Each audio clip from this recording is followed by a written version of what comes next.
Innal hamdalillah wassalatan wassalamun ala Rasulillah wa ala alihi wa sahbihi ajma'in. Amma ba'd. Sidang jamaah subuh insyaallah dimuliakan oleh Allah Subhanahu wa taala.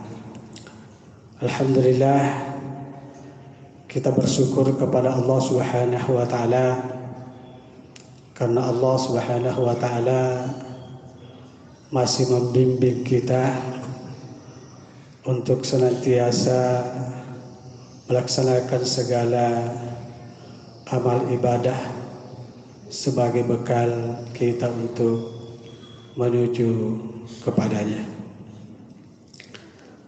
Jamaah subuh yang dimuliakan oleh Allah Subhanahu wa taala, materi kita pada malam ini merupakan lanjutan dari ceramah tarawih tadi malam. Tadi malam telah kita berbicara mengenai hawa nafsu. Hawa nafsu setiap kita punya, dan apapun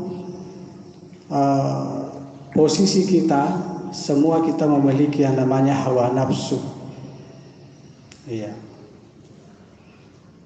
Hawa nafsu yang telah kita bicarakan tadi malam itu nafsul ammarah, nafsu yang senantiasa mengarahkan kita untuk melakukan perbuatan-perbuatan dosa. Nafsu yang senantiasa mengajak kita untuk melakukan perbuatan-perbuatan yang tidak terpuji. Jadi ketika kita di dalam keseharian kita masih cenderung dan masih banyak kita melakukan perbuatan-perbuatan dosa, perbuatan-perbuatan tercela, perbuatan-perbuatan keji, berarti kita masih didominasi oleh nafsul ammarah kita. Dalam kondisi yang seperti itu, nafsu ammarah ini sesungguhnya bisa dilatih dengan pembiasaan-pembiasaan yang baik. Dan salah satu latihannya adalah kita diperintahkan untuk berpuasa. Kita sangat diperintahkan untuk melakukan ketaatan-ketaatan. Dengan melakukan pembiasaan-pembiasaan dengan perbuatan-perbuatan baik, perbuatan-perbuatan amal, maka lamban laun itu, hawa nafsu ammarah itu bisa dikendalikan. Dan satu ketika dengan pembiasaan-pembiasaan yang baik, dengan pembiasaan-pembiasaan ibadah kepada Allah Subhanahu wa taala, dalam satu keadaan ketika kita melakukan suatu perbuatan dosa, kita merasa menyesal. Kita merasa bersalah. Dan ketika itu merasa kebersalahan kita ketika kita melakukan suatu perbuatan dosa, maka tingkatan hawa nafsu kita meningkat pada posisi nafsul lawwamah.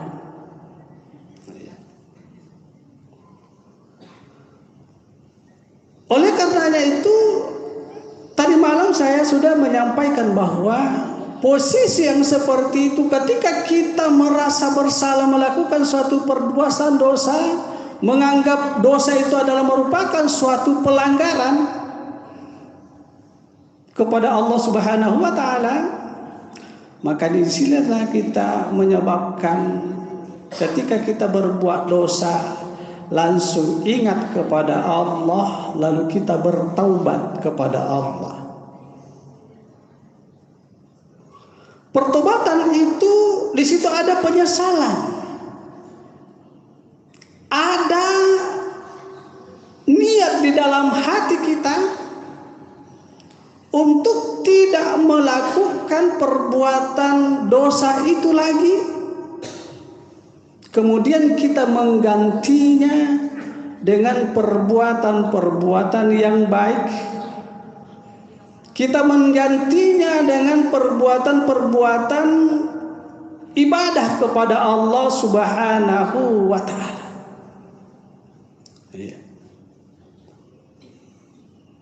Dan ketika kita merasa senang, merasa tentram, merasa rindu dengan Allah Subhanahu wa ta'ala, dengan senantiasa melakukan ibadah kepada Allah Subhanahu wa ta'ala, maka disinilah hawa nafsu kita meningkat lagi satu tingkat, disebut dengan nafsul mutmainnah. Jemaah subuh yang dimuliakan oleh Allah Subhanahu wa ta'ala, kenapa kita tidak mau ketinggalan di dalam melakukan salat berjamaah, tidak mau tertinggal dengan salat 5 waktu kita? Karena ketika itu adalah salat itu adalah merupakan sarana kita untuk berdialog dengan Allah. Salat itu adalah dijadikan sebagai sarana untuk bercengkrama dengan Allah Subhanahu wa ta'ala. Dan ketika kita bercengkrama dengan Allah Subhanahu wa ta'ala, maka disitulah perasaan kita merasa senang, merasa bahagia, merasa rindu dengan Allah Subhanahu wa ta'ala. Dan semua kita menginginkan yang seperti itu. Dan hati yang seperti, jiwa yang seperti inilah yang dipanggil oleh Allah Subhanahu wa ta'ala, ya ayyuhatun nafsul mutmainnah irji'i ila rabbiki radiyatan maradiyah. Hai hati-hati yang tenang, kembalilah kepada Tuhanmu dalam kondisi yang diridhoi.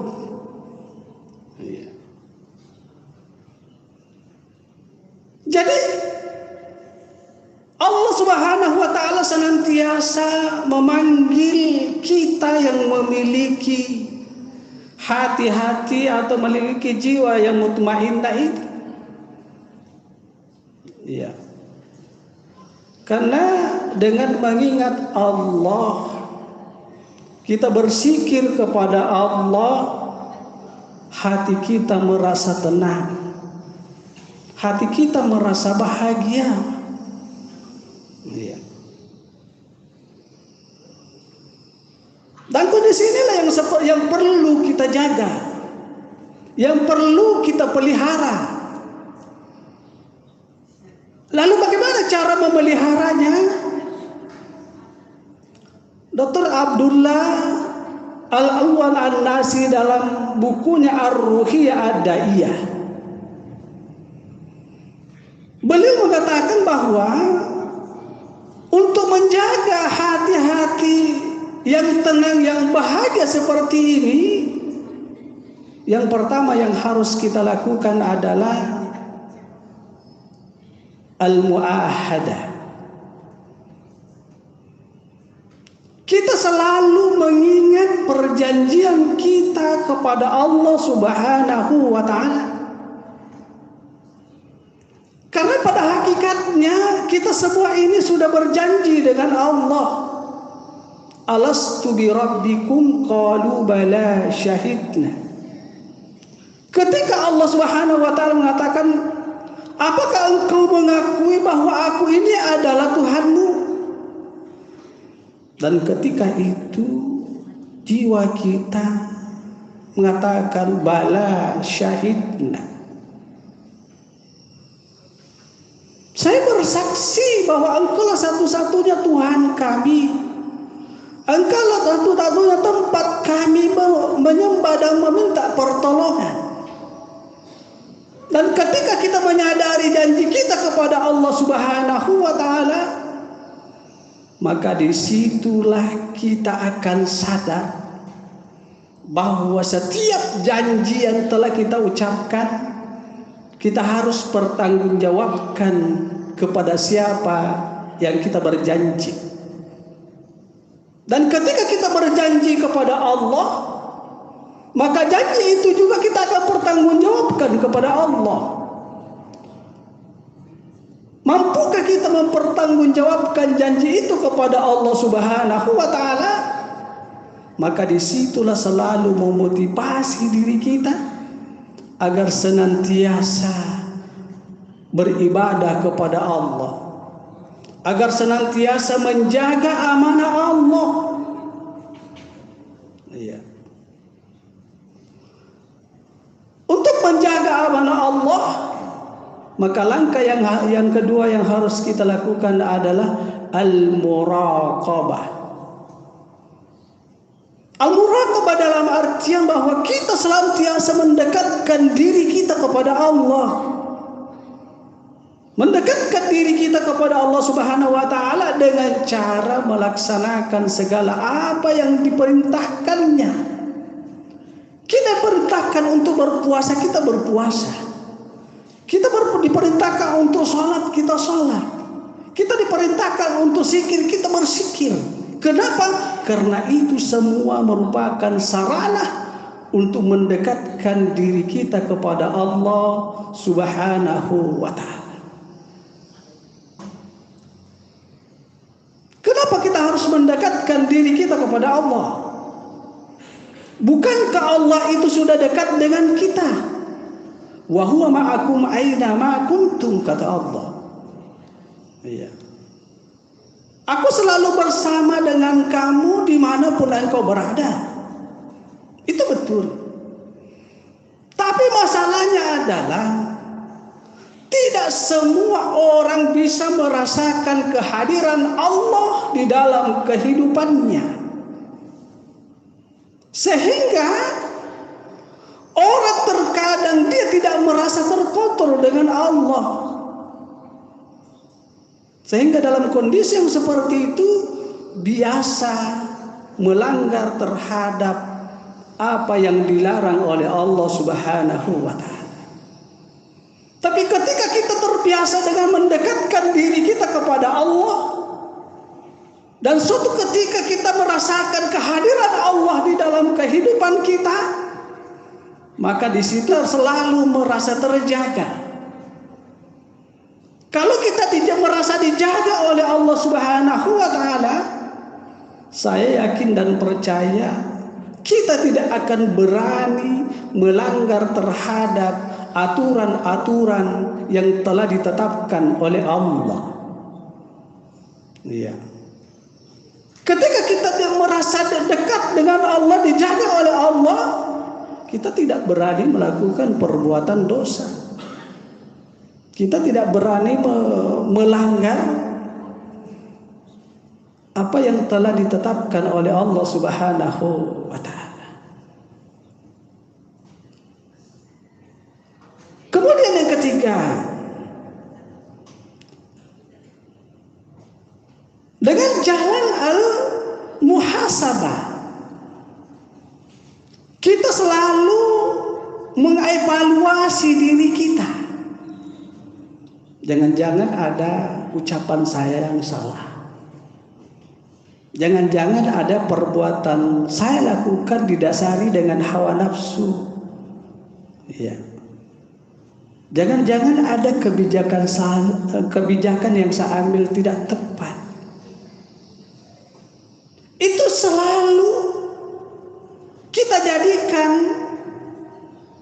pedoman di dalam diri kita.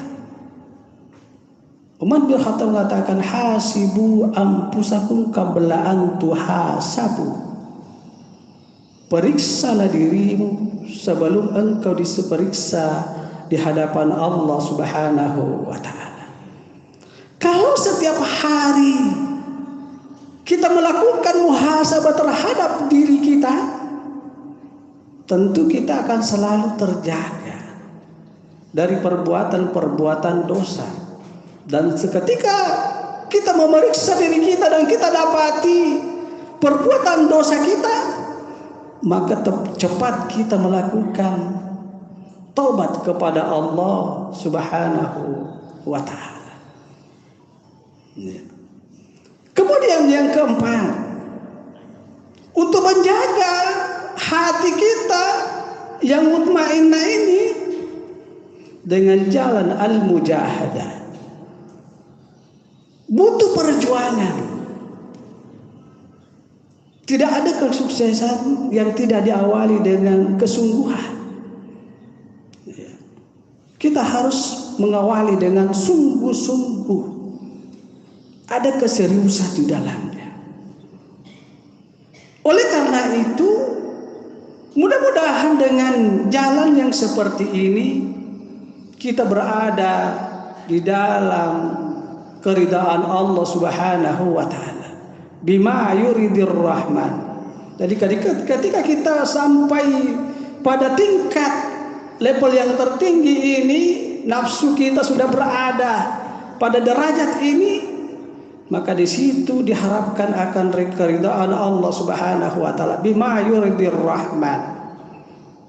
Iya. Bagaimana caranya untuk kita berada di dalam kondisi yuridir rahman tadi?